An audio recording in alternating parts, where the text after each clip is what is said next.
الحمدللہ وکفا وسلام علی عبادہ الذین اصطفیٰ اما بعد۔ ماہ رجب ان 4 بابرکت مہینوں میں سے ہے جن کو اللہ جل شانہ نے یہ کائنات بناتے وقت بڑی عزت، عظمت، احترام، فضیلت اور اہمیت عطا فرمائی۔ اللہ تعالیٰ نے سال کے 12 مہینوں میں سے 4 مہینوں کو عظمت اور حرمت والا فرمایا، جیسا کہ اللہ رب العزت سورۃ توبہ میں فرماتے ہیں ان عدۃ الشہور عند اللہ 12 شہرا فی کتاب اللہ یوم خلق السماوات والارض منها 4 حرم ذلک الدین القیم۔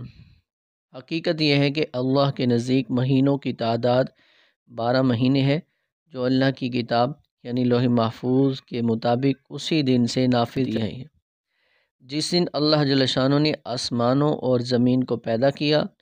ان 12 مہینوں میں سے 4 حرمت والے مہینے ہیں۔ اس آیت مبارکہ سے یہ حقیقت واضح ہوتی ہے کہ قمری اسلامی سال کے 12 مہینے اللہ جل شانہ نے خود مقرر فرمائے، جس سے قمری اسلامی سال اور اس کی مہینوں کی قدر و قیمت اور اہمیت بخوبی واضح ہوتی ہے۔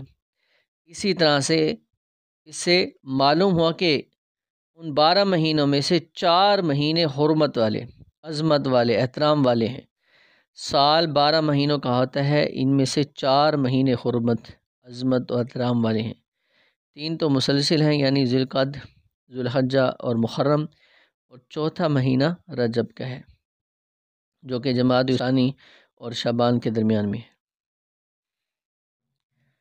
تو ماہ رجب کی فضیلت ان 4 حرمت اور عظمت والے مہینوں میں سے چونکہ رجب کا مہینہ بھی ہے، اس لیے اس کی عزت احترام کا بھی یہی تقاضا ہے کہ اس مہینے میں عبادات کی طرف بھرپور توجہ دی جائے اور گناہوں سے بچنے کا خصوصی اہتمام کیا جائے۔